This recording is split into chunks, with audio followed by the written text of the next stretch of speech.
చెత్తతో నిండి ఉన్న ఈ పురాతన బావిని శుభ్రం చేసి విజయవంతంగా పూర్వ వైభవాన్ని అందించడం జరిగింది. దాదాపు 60 మంది పాల్గొని శ్రమదానం చేసి ఈ కార్యక్రమాన్ని విజయవంతం చేశారు. ఇలా ఉన్న బావిని ఇలా మార్చేశాం. ఎంత అందంగా ఉందో చూడండి. ఇన్ని రోజులు ఇంత అందాన్ని చెత్తతో కప్పివేశారు. ఈ వీడియో ఖచ్చితంగా ప్రతి ఒక్కరి మొబైల్లో ప్లే అవ్వాలి. ఈ వీడియోని కనీసం 5 మందికి షేర్ చేయండి. జై శ్రీరామ్ అని కామెంట్ చేయండి. మన 2 తెలుగు రాష్ట్రాల్లో ఇలాంటి దుస్థితిలో ఇక ఏ పురాతన కోనేరు గాని ఆలయం కాని బావి కాని కనిపించకూడదు. అంటే ఇదిగో ఇలా ప్రతి గ్రామం నుంచి యువత ముందుకు వచ్చి వారి గ్రామాల్లో ఇలా చెత్తతో నిండి ఉన్న పురాతన కట్టడాలను శుభ్రం చేయాలి. మన భారతదేశంలో ఎన్నో పురాతన కట్టడాలు ఇలాంటి దుస్థితిని ఎదుర్కొంటున్నాయి. కొన్ని దాడులకు గురై శిథిలావస్థకు చేరుకున్నాయి. మన సహాయం కోసం ఎదురు చూస్తున్నాయి. ఇప్పటికీ మనం మేలుకోకపోతే ఇంకొన్ని రోజుల్లో కాల గర్భంలో కలిసిపోతాయి. వీటిని ఎవరు వచ్చి రక్షించరు. మనమే రక్షించుకోవాలి. మన పూర్వీకులు వారి ప్రాణాలను సైతం త్యాగం చేసి మనకు వీటిని అందించారు. మనం కూడా వీటిని మన రేపటి తరాలకు ఇలా చెత్తతో కాకుండా శుభ్రంగా జాగ్రత్తగా అందించాలి. సోదరా, ఇప్పటికే మనం చాలా ఆలస్యం చేశాం. ఇక ప్రతి ఒక్కరూ ఛత్రపతి శివాజీ మహారాజులా మారాల్సిన సమయం ఇది. ఒకసారి ఈ బావిని చూడు. మేము కేవలం ఒక్కరోజు సమయాన్ని కేటాయించి ఈ బావిని శుభ్రం చేయడం వల్ల ఈ బావి మళ్ళీ తన పూర్వ వైభవాన్ని పొందింది. యువకుల ఈతలతో కలకలలాడుతుంది. అనవసరమైన వాటి కోసం గంటల కొద్ది సమయాన్ని కేటాయిస్తుంటాం. మన ధర్మం కోసం, మన వారసత్వ సంపదను కాపాడుకోవడం కోసం నువ్వు ఒక్కరోజు సమయాన్ని కేటాయించలేవా?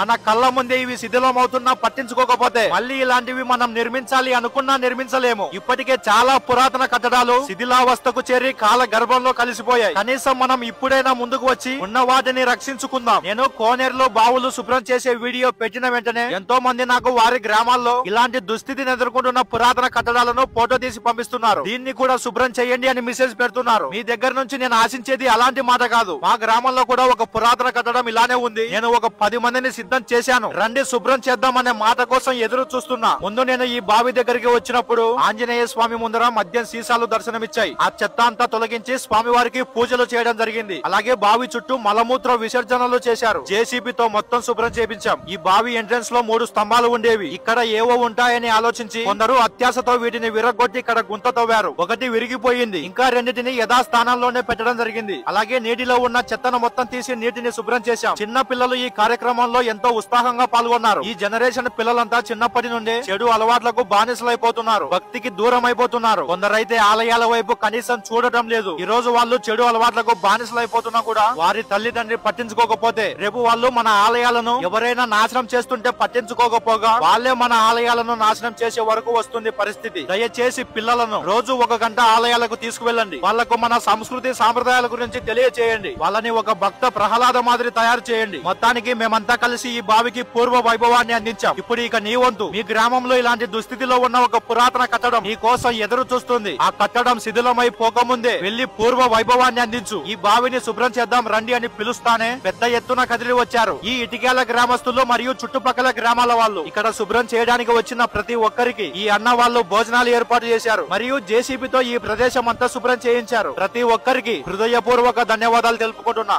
ఈ బావి నంద్యాల జిల్లాలోని కొలిమిగుళ్ల మండలంలో ఉన్న ఇటికేల గ్రామంలో ఉంది. జై శ్రీరామ్.